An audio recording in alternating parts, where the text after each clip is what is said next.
master. Don't wait for luck. Dedicate yourself and you gon' find yourself standing in the hall.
Believers.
Absolutely. You could be sitting in the Hall of Fame and the world would know your name. Yes, this is the script and Will I Am kicking off personality profile here on Joy 99.7 FM. We're live on our Facebook page as well. If you're listening on radio and you want to check out the video for tonight's conversation, you can log onto our Facebook page and check it out. I'm Lexis Bill.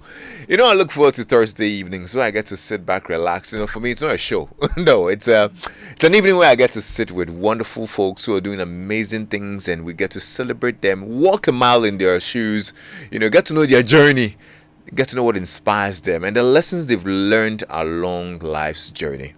All right here on Personality Profile. So sit back, relax as I bring you another wonderful episode. And this brother of mine today, I mean, he's home. I mean, he's a man who needs no introduction. In fact, I struggled to put the words together because this man is a man of many parts. I don't know whether to call him a radio broadcaster, a fashion icon, an entrepreneur, a master of ceremonies, a performer, a singer, an artist manager, but I think it's just perfect to put all of it together. You know what I mean? Because that's really what he is. He's a man of many parts. He's a man who really needs no introduction. He's done it all, seen it all, and I thought he had finished paying his dues, but looks like a guy has got so much energy and he keeps going. In a few days, he's hosting one of the biggest fashion events on the continent. It has the whole of Africa trooping and thronging into Ghana to witness it. Rhythms on the Runway. Well, I'm sure you have an idea who my guest is. Well, he's one of the finest, the most fashionable media experts in Ghana, and his name is Richard Adu. You could hear the laugh. I mean, why is this man laughing? Why is he laughing? Oh, okay. Wait, hold man. up. That's not the name you expected, right? Okay. Yes, it is Richard Adu, Oh, dear. but you and I know him as Kofi Okyere Darko, KOD. Lexis. Oh. You didn't expect that, huh? No, I didn't expect that. Richard Adu. Oh, no, there's actually a middle name, Richard Churchill. Oh, sir? Yes. Oh, okay. I didn't know that He one. has a good one. Hey. So in your former life, I don't know whether it was when you want to call you it came former life. when you came as an ancestor, or in the same life, you were called Richard Adu. Yeah, I was. That was what you were christened. Well, yeah, but then again, I have many names. You know, I was born in Winneba, and I have an Ewutu name. Okay. Nei Gate. Nei Yeah, Nei Gate. Gate. My dad named me after the chief of Winneba. Okay. Mm-hmm. And then the Richard Adu was from where? So the Adu is actually my family name, but you know, Ashantis, we also have our own proper house name. Yes. That's Nana Okyere Darko. That's my name. Okay. You know, so many years later, I decided that, well, why should I use, Richard? I don't know if any Englishman would want to call himself Kofi, or a Chinese man would want to call himself by any traditional or local Ghanaian name. So I decided to go for my proper Ghanaian name. So I decided to even shelve the Adu and go for Kofi Okyere Darko. Even the Adu, you still shelved my name. it? Yeah, I shelved it. And my dad didn't have a problem with it. He didn't? It's still my name. In actual fact, I think my birth certificate has Richard Churchill Adu. My baptism certificate has Kofi Okyere Darko. Wow. Exactly. And your passport? And my passport has Kofi Okyere Darko, yes. So now... it became official in 1997, I believe. Okay. Yeah. So now all your official documents all my are... official documents are Kofi Okyere Darko. Yeah. I see. I'm sure it's been a while somebody called you No, Richard, I mean, eh? it would have to be someone from secondary school or back in the primary day. school back Yeah. in the day. You know, a long Good time to see ago. you, brother. It's How good are to you? see You're still Always looking good. good. To see you. Charlie, Yeah. trying to be like you and easy. Oh, come on. So for our listeners, Lexis and I have been sitting here counting the amount of grey in our heads. We're like, what happened? I know.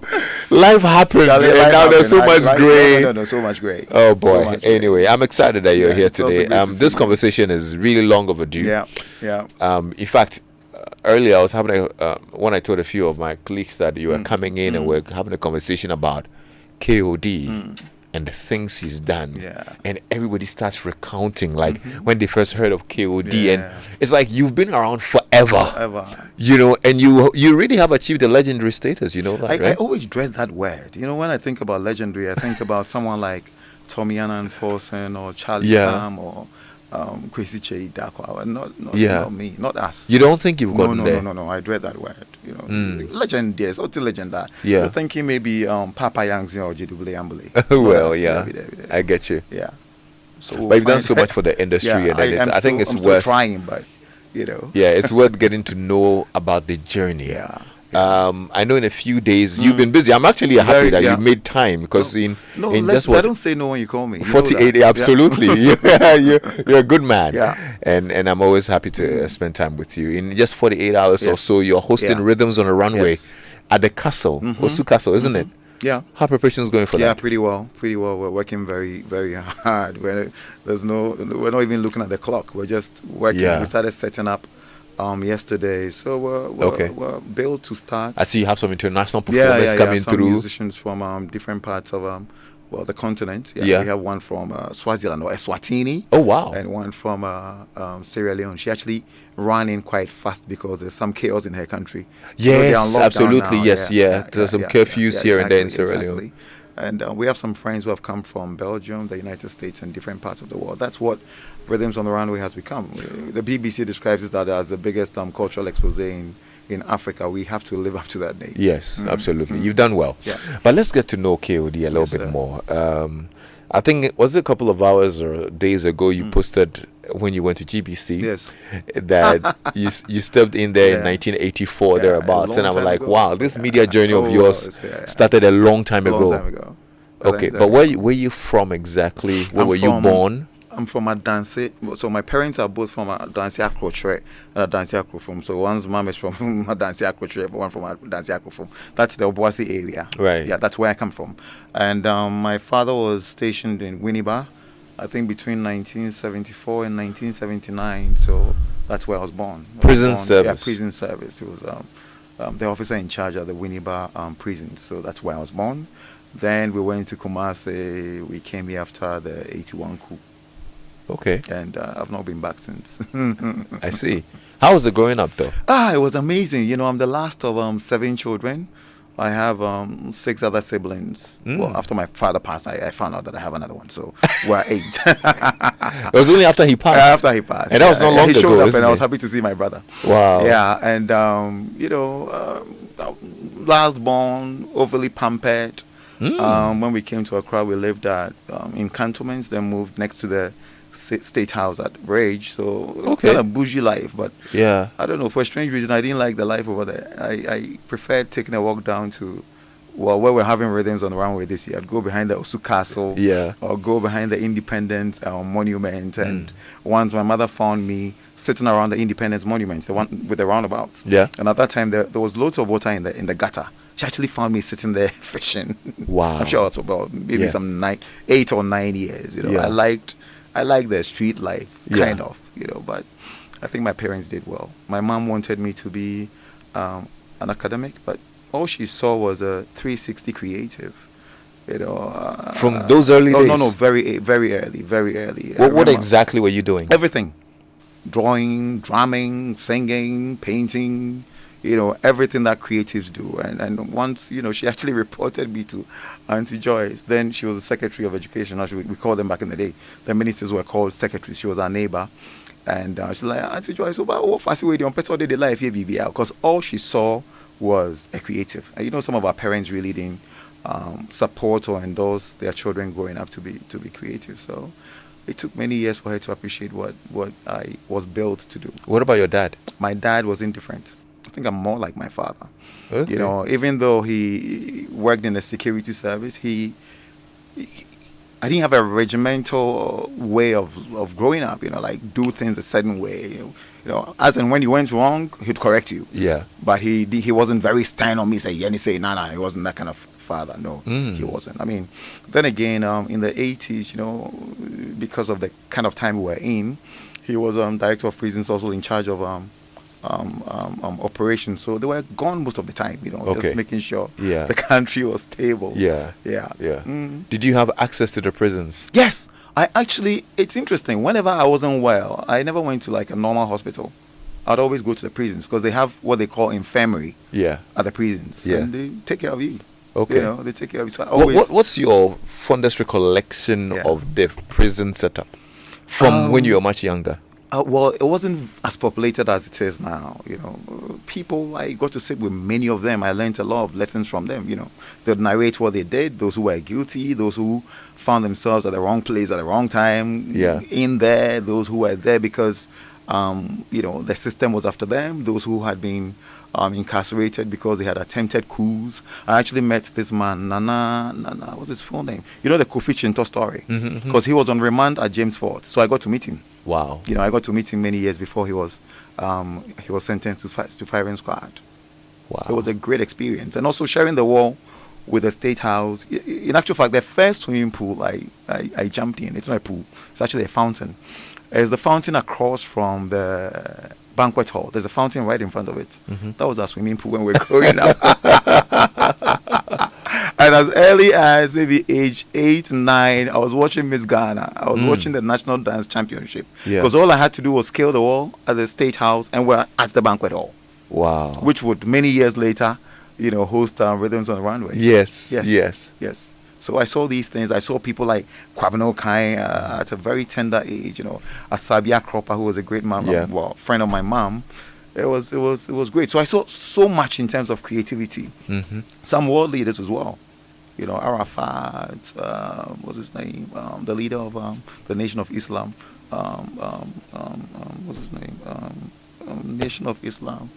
It's not coming. You know, many of them. You know, Kenneth Kaunda. I saw all these people with my. You know, so this is probably what shaped what you would be. It did. I many grew up years later having so much love for the flag in front of us. The Ghana flag. The Ghana flag. Ghana. You know, in the spirit of Osajifo, the great Osajifo, Dr. Kwame Nkrumah. That's how I was brought up. And then again, I also sat in many adult conversations, passively serving adults, but then somehow you get to listen to them. Because my mom was also a founding member of 31st December Women's Movement. Okay. The Auntie Sharia Ite, who just passed not too long ago, worked very closely with my mom and Mrs. Rawlins, establishing the 31st December creche and schools around the country, especially at the markets, to get the ladies to take their children to school before going to the markets, and then also use that same platform to motivate, especially wives of men in the security services, not to just follow their husbands around, but to do things for themselves. Wow.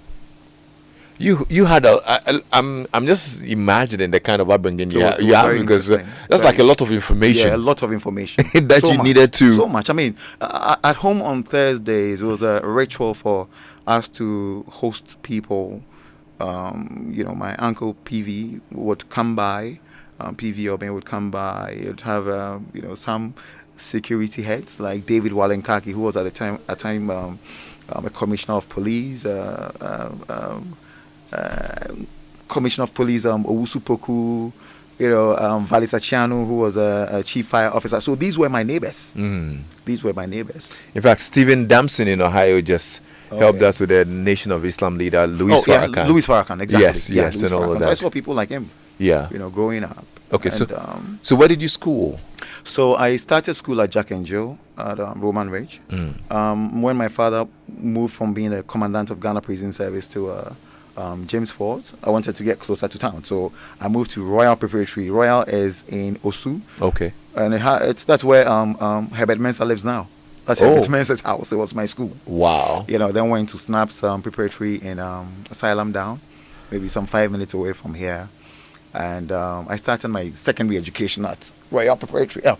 No. I'm Harvard College. That's just up the road from here. Yes. So this was my neighborhood. Oh, just down. Not the one down there. The old site was actually on the other side. Oh, okay. Yeah. Oh, I see. Yeah. I know the new one. The new one. Yeah.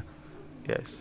You've been playing in this neighborhood? No, since for many years. Yeah. Right at the traffic lights at the junction, my classmates lived there, Indian guys. So when we're done with school, we come there and play. Yeah. What was your talent exactly when you were much younger? Wow. Probably singing, or drumming, something like that. Okay. Drumming. I knew I was probably going to end up as a musician or everything that I am today. Okay. Kofi, hold on. We'll take a quick break, and then there's more when we're back. Stay tuned in.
environmental and a health crisis. Our rivers, forests, and children are bearing the brunt of an illegal gold mining crisis. Their future, our legacy, at stake. Join us for an urgent national dialogue and a call to action following the eye-opening Joy News Hotline documentary, Poisoned for Gold. Together we gather experts, policymakers, and leaders united to save our land, our water, and our children.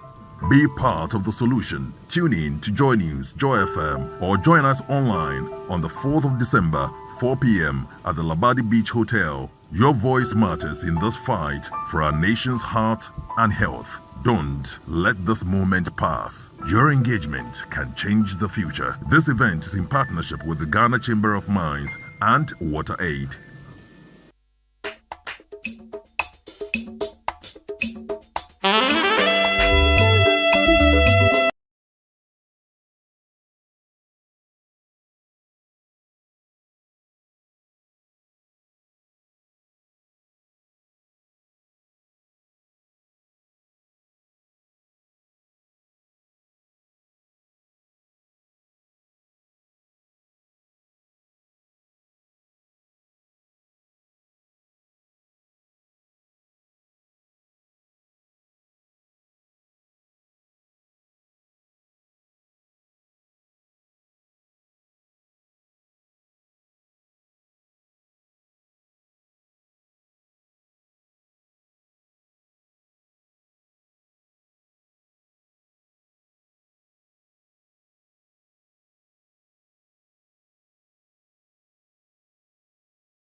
You're still live on Joy 99.7 FM. This is Personality Profile on your superstation. I need to totally apologize. I understand there was a little bit of a technical challenge and some interference in our transmission. We apologize for that, but we're back and our technicians are working hard to make sure that we have a stable network so you can listen to us wherever you are.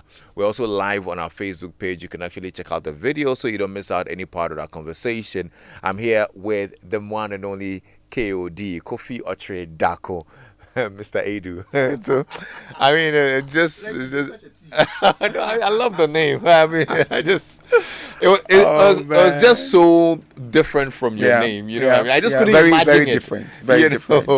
So I'm just excited about it anyway. But we're getting to know his story, growing up in school and all of that. We're talking about school. You talked about Harvard in this neighborhood and whatnot. You know. Now, when you were done with secondary school, what happened next? So when I was done with secondary school, I was an art student, and I focused on written English, literature, and stuff like that.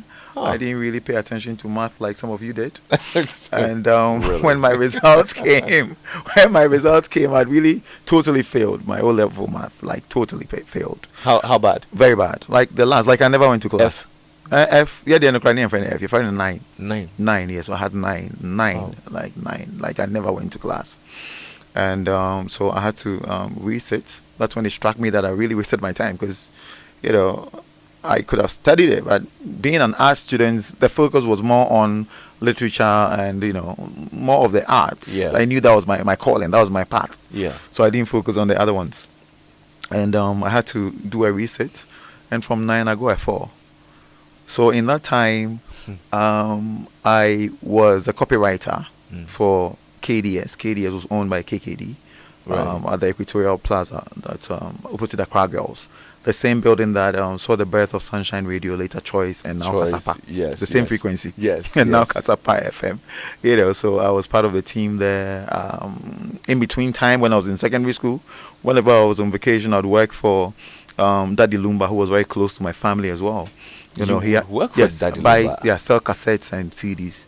He had a shop opposite the MTTU at Okanshin. Okay. So, you know, we sell during the day. At the end of the day, we go account to Despite Father Dixon. So that also introduced me to many musicians. You know, I was spending a lot of time with Charles Amoa in his studio in Wudome. I met people like Nana Tufo, Willie Roy, Ohene Bakisi, and all these guys. You know, so that also got me introduced properly into the music industry. I understood how things worked, but a proper introduction, and also meeting those who really mattered. Okay. Yeah. But you never thought you could actually perform? I never thought. I knew I could perform, but I knew that I didn't own a voice. Right. And it's one of the reasons much later, in my early 20s, I decided to get into music production.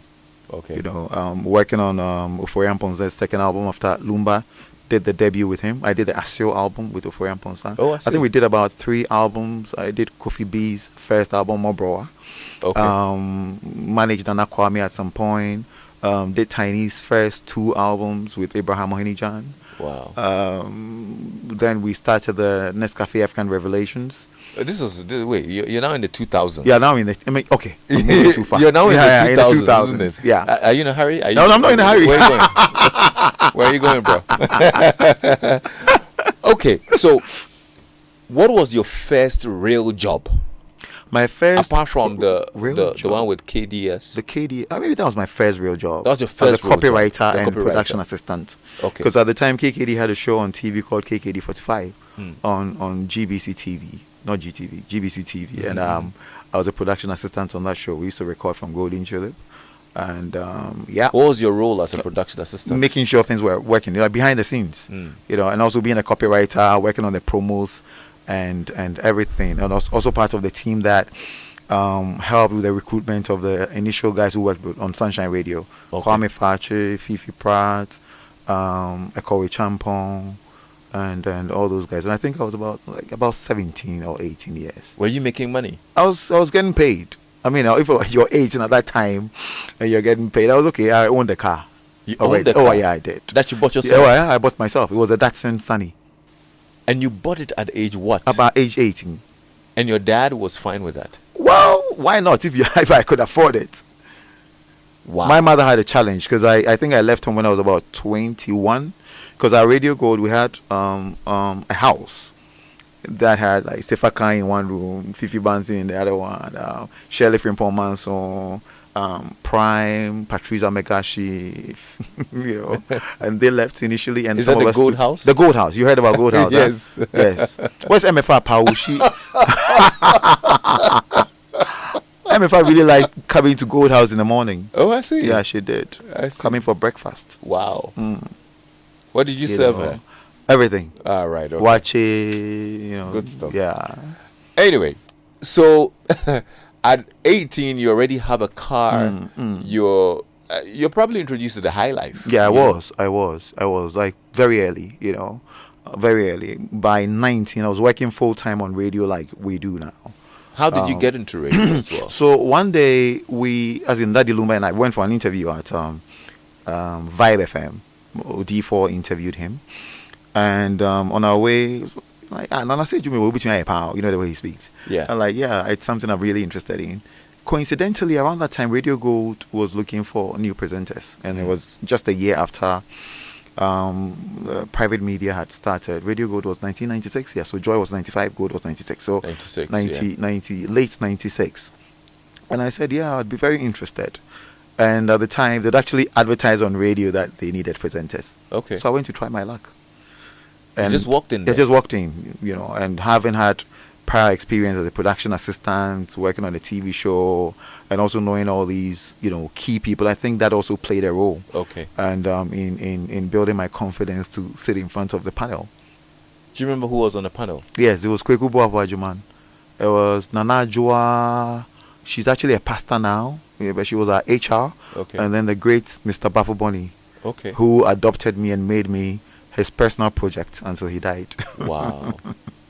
And that was it. You got the job. And that was Radio it. Gold. Like a week later, I got a call, and that was it. I started. I was working on with Shirley from Poma, so they worked in batches and teams. I was on Shirley's team. Okay. So she's the one that actually walked me through the nuances of how things were done at Radio Gold. Yeah. What did it take? What was it about you that got you that role? I think it was my confidence. First of all, my confidence. How I sat and spoke in front of the team that did the interview. Because we had people like Kwesi Uzuasari who worked here much later. He was there as well. Jibe, and then Kwesi Nimi Ansa. We were actually recruited around the same time. And Charlie, I saw people sitting down before the interview holding like plenty papers. People with like master's degrees and all I had was my O level at the time, my O level and confidence. Yeah. And I sat in front of them. And a Datsun, actually. Yeah, well, and a Datsun, yes. And a Datsun. I did very well, and I was one of those who was called. Okay, so I had to take, yes. What show was your first radio show? It was show? Called Home Touch. Home Touch? Yeah, just playing music from different parts of Africa. Yeah. Yeah.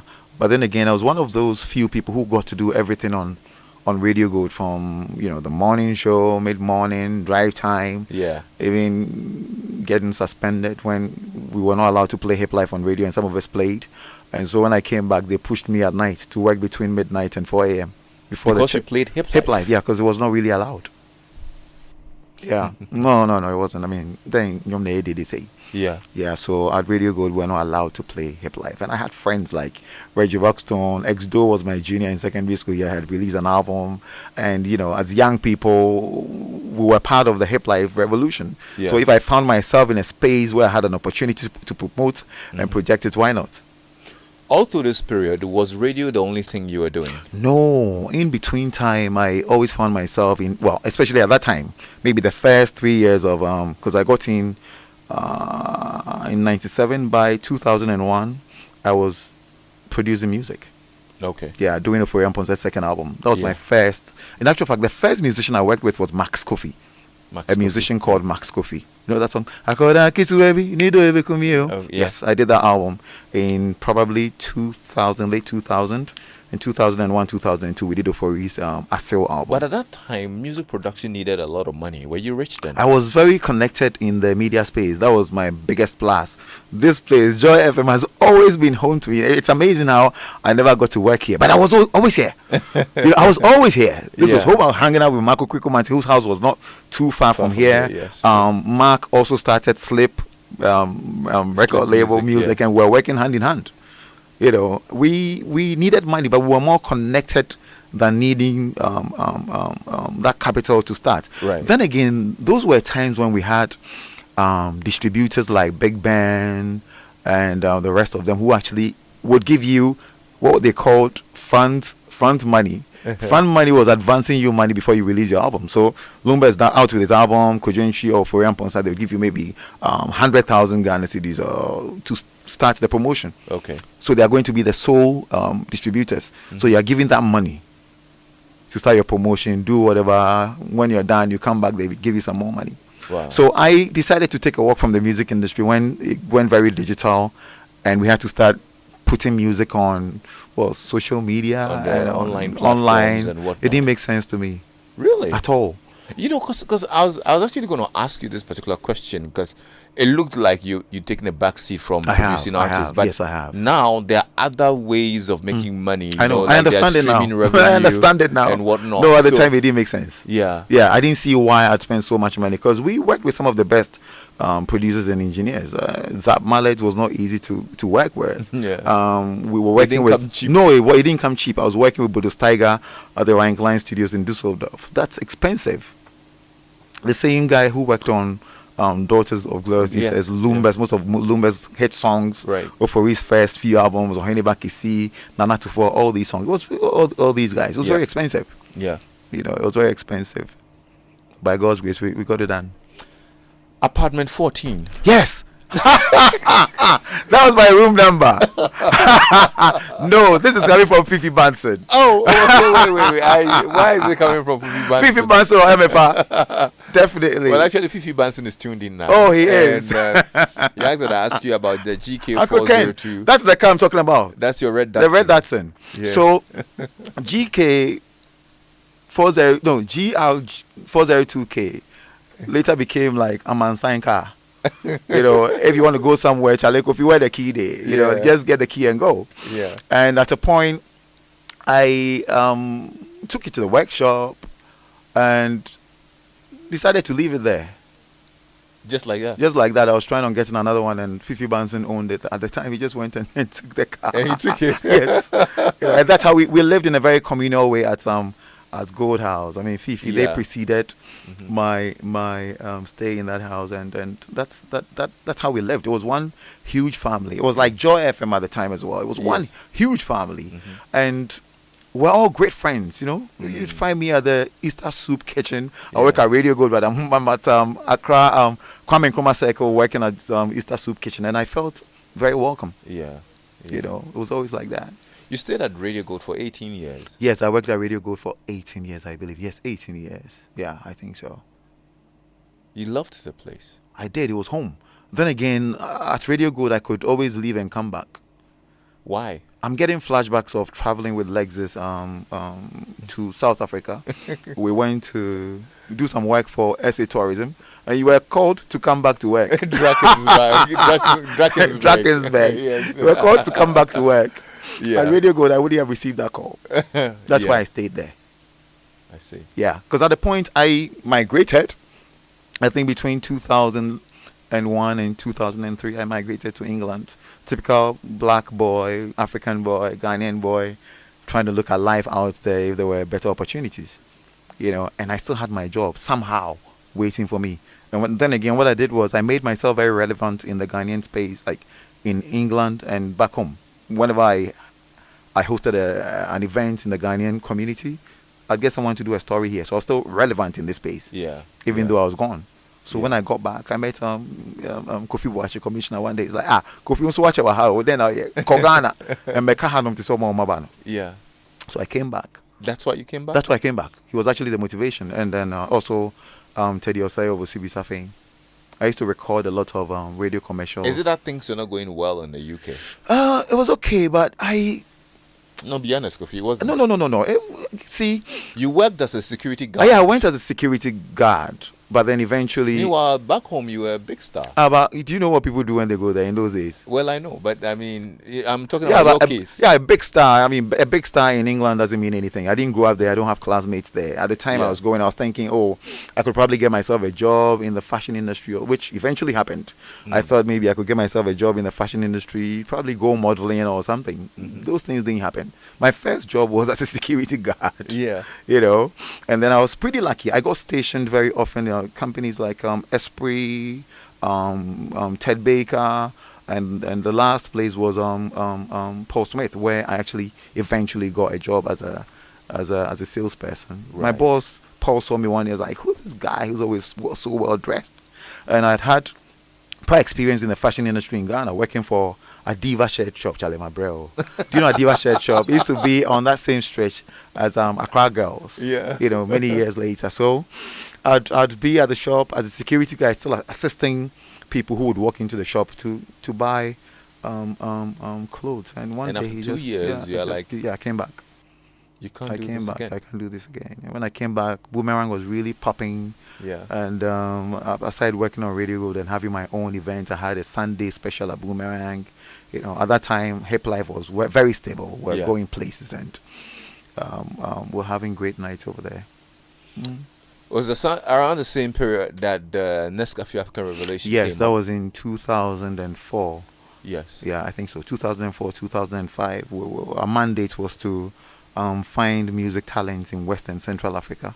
So we toured the whole of West and Central Africa looking for music talents, sponsored by Nestle. Yes, that's competition. Yes. Brought out Wuta. Wuta. Actually, Prior won in that year, the first one. Wuta, they were the first runners up. Yeah. But seeing the talents they had, I didn't see why I had to let them go. So I had the mandate of managing Prior for 2 years and decided to add Wuta to it. Within the same period? Yeah, within the same period. So I was managing Prior and Wuta at the same time. At the same time. And, how did that pan out? Oh, it was really good. Oh, at a point, we thought of actually merging the two groups to call them Whoopra or something like that, you know, because we'll travel to different parts of the world and they would always be called together. So we thought, okay, you guys can do your group works or solo works at any time, but we could also get together to record an album as Wuta and Prior. And it's one of the reasons we did the Jacket remix, which had everyone jumping on. Including you. Including me. Yes. How do you feel now that these two groups, which were dear to you? I was really very brokenhearted. But then again, also knowing that even a band like the Jackson 5, you know, Catherine and Joseph's children, they even fell out at some point. It happened. I mean, they were siblings. Yeah. But then they didn't stick together till the end.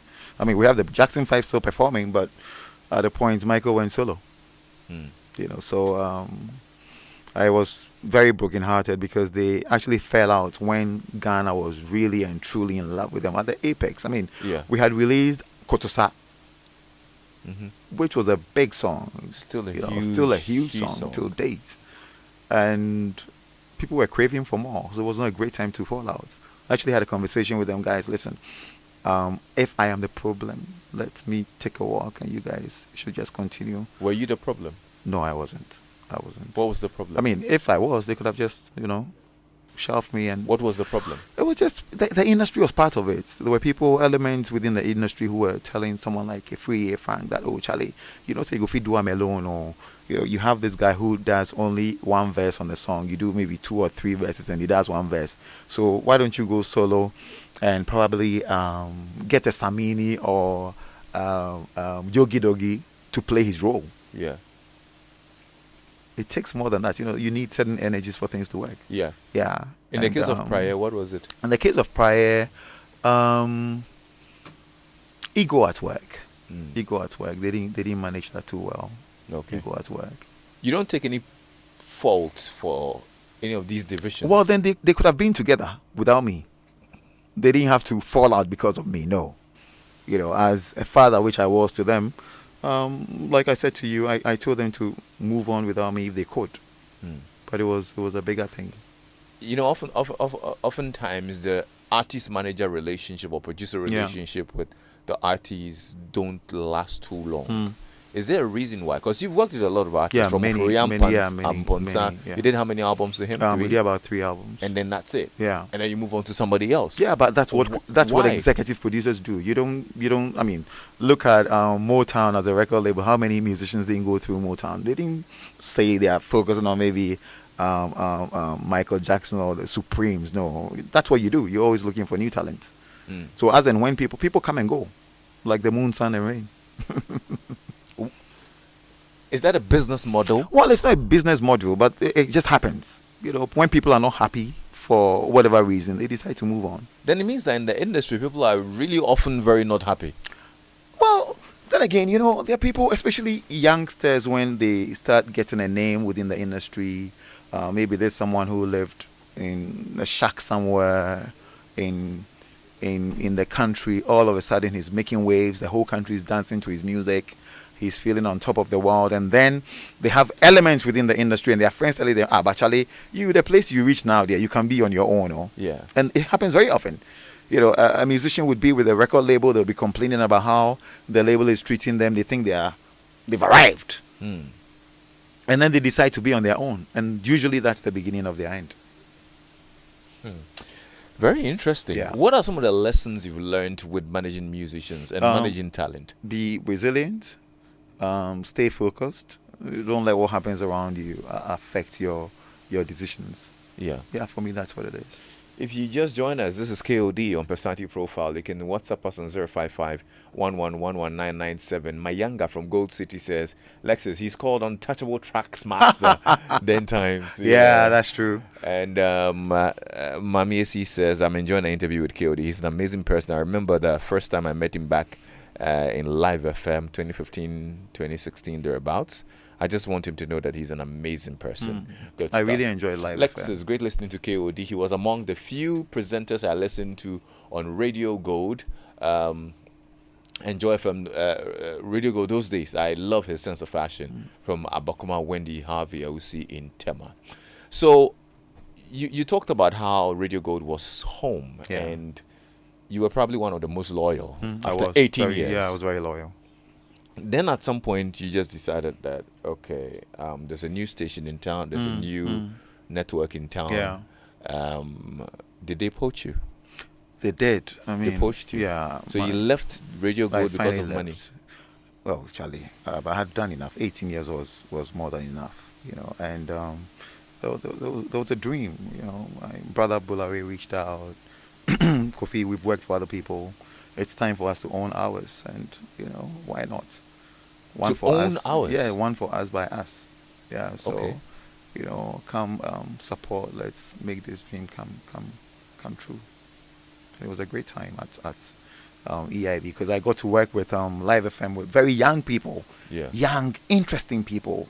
Working with the hall weeks at the universities, traveling around the country with these guys who are so talented. I still work with some of them on Rhythms On Da Runway, after all these years.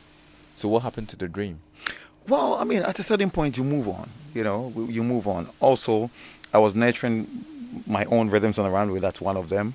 I had 1957, that was probably about 8 years. And I had to project it to the next level. And I'd done everything on radio. I thought, okay, at this point, it would be good for me to have maybe like a once-a-week show on radio or TV. And just be relevant within the media space, but then also focus on your own. Was that really the reason why you left? Just one of the, for me, that was a key reason. What was the other? At the point, we're having certain challenges that, everyone who owns an organization experiences sometimes. Yeah. I mean, it's not something that I should even talk about. It's out in the public domain. Yeah. And it was pretty a challenging moment for us. Then again, I also had my own company to grow. So for me, it was... With the benefit of hindsight, Yeah. would you say you probably shouldn't have made that move? No, never. It was a great move. It was a great move. It was a great move. I mean, great people, great talents. I mean, it was meant to be like undoubtedly the finest media group on the continent of Africa, and they still have so much talent and potential to get that done. You went back to Radio Gold? Yes, last year I think. Yes. Why? After many years of losing their license, it was finally given back to them, and I thought, well, this station has been very nice to me. Really, everything that I've become is because of that platform, what Radio Gold did. So, why don't I go back and do national service? Why didn't you go back? I decided to. You had done 18 years at Radio Gold. Yes. Yeah, but I was not going to work full time. It was part of the reasons I went back. But I'm saying, why didn't you go back to, let's say, EIB and continue the dream I could have gone back to EIB. And why didn't you? I chose Radio Gold. Why? I had to make a choice. So what? Why did you wear? How many shirts do you have? But you chose to wear this color. So what informed the choice? No, it's because I thought Radio Gold needed a hand to get to where they were initially. Okay. So I was talking to people like Fifi Banson, my brother Mickey Osebeko, Prime Eye, Patrice, all of us, the guys that were around who had left the radio scene and still had the potential to get things to work. We all had meetings with James Ejini Mboateng. We decided, Charlie, listen, let's push this back. And especially at the time when Mr. Bafo had passed, because he was like our godfather. Yeah. Let's do this to keep his name alive. After working for so many fashion brands, you decided to now set up your own, the 1957 brand. How's that been? Very well. It's been really worth it. Yeah. Really worth it. Yeah. We started maybe sometime, this is our 11th year actually.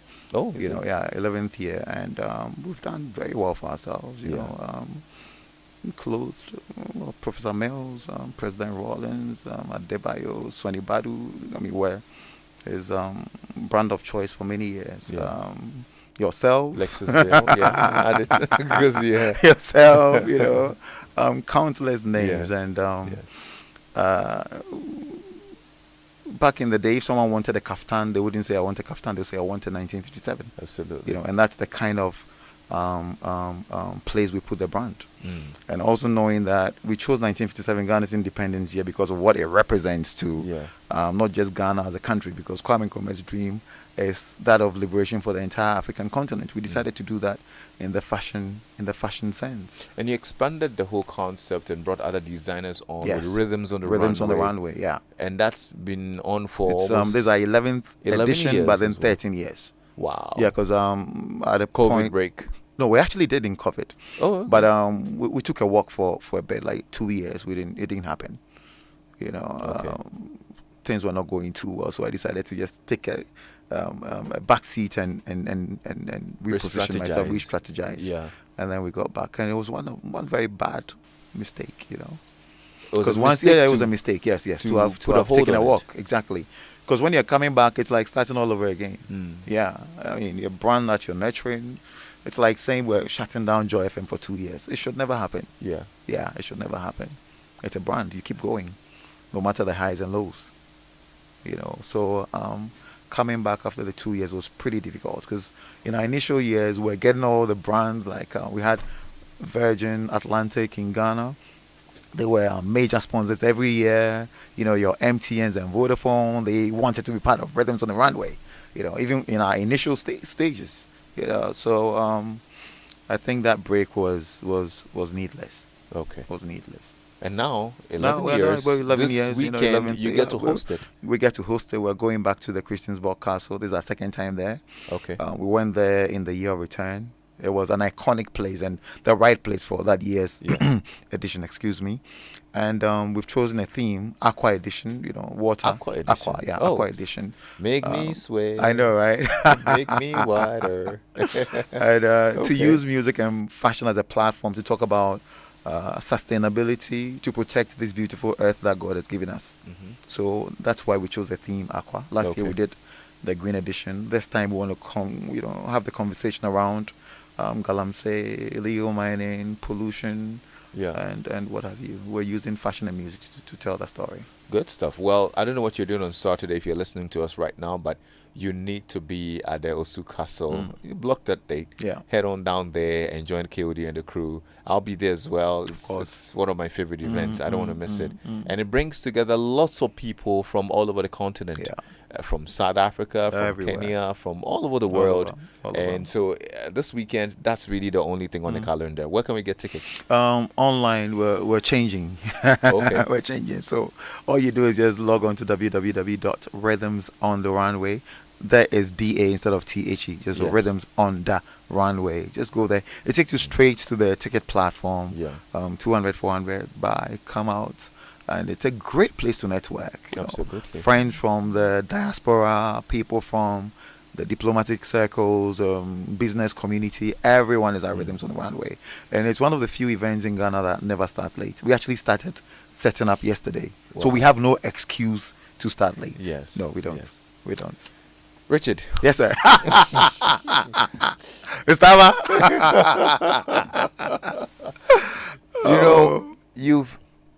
you've done so much. I mean, just going through this conversation with you, we've touched on God knows how many industries that you actually have a hand in. Yeah. Which of these do you think you've been most influential? I think it remains media.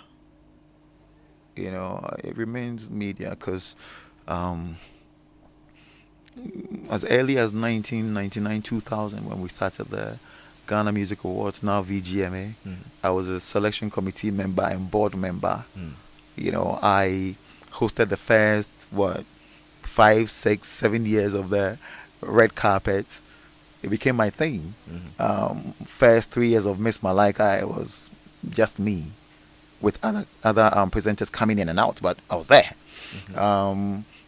Miss Ghana UK. So people saw me at a very tender age, but then I've always been on their minds. It's an imprint sort of, and they can only connect me to the media. I strongly believe so.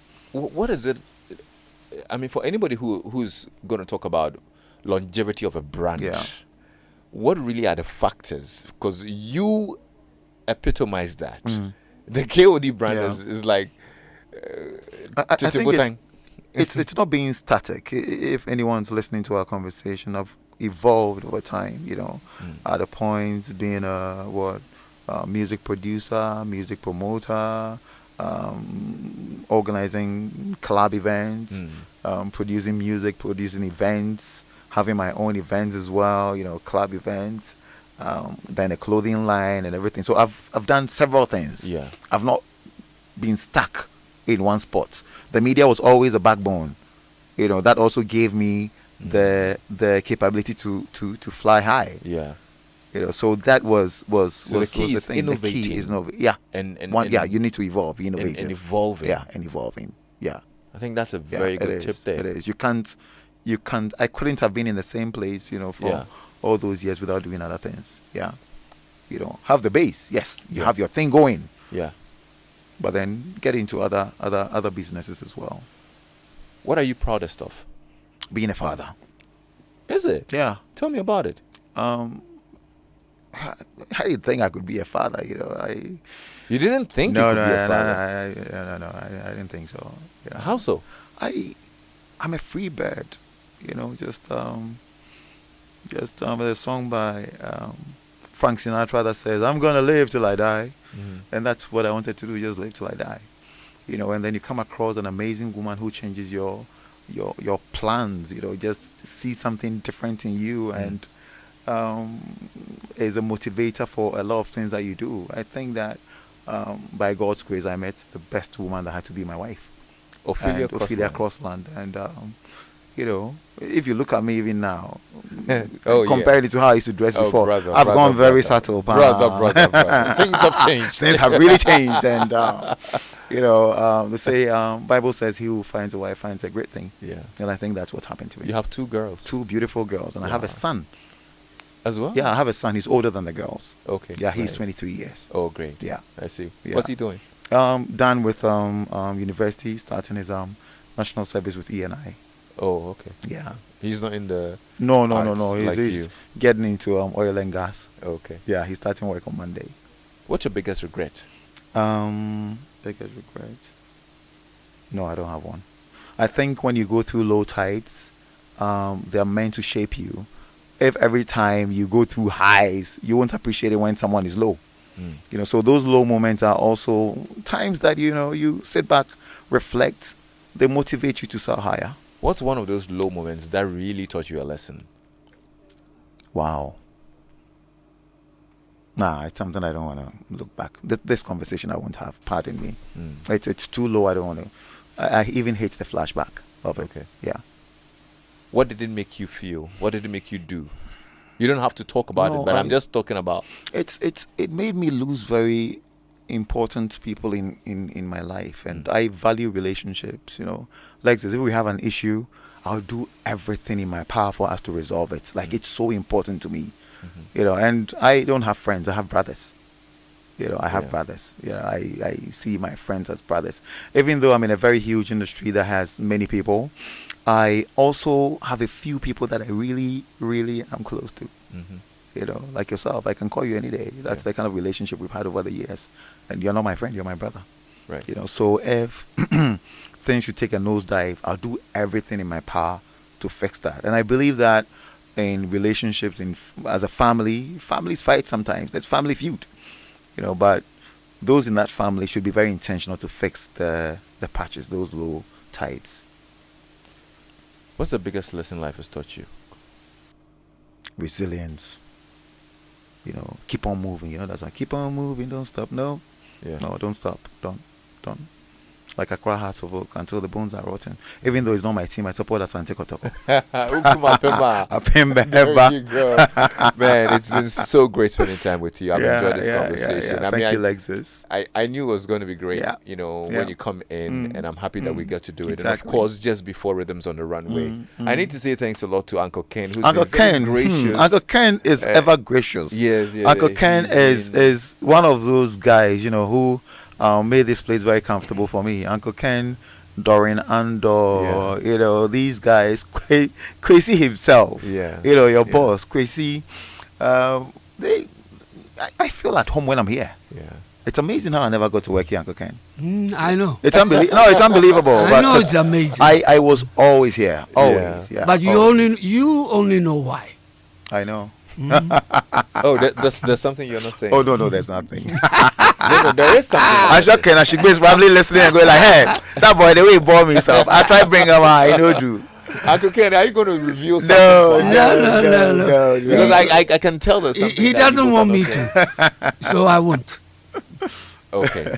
But Uncle Ken, thank you so much for giving us a Pleasure. bit more of your time. I've enjoyed we had the a bit of conversation. a technical hitch earlier. So I understand. Yeah. Yeah. So we had to take No a bit problems. of No your problems. time, But Kofi owes me a 1957 item. No, it's And it's been how many years? No, we're not having this conversation, please. A billion apologies, Uncle Ken. I'm Lexis Bill. The video for this conversation is live on our Facebook page. You can actually check it out if you missed any part of it. And thank you so much for spending time with myself and my brother Kofi Okyere Darko on Personality Profile. Enjoy your evening, and we're back tomorrow on Drive Time. Of course, we're actually going to be at Hotel Cheche in East Legon for our special Joy Loyal Listener promo. We've got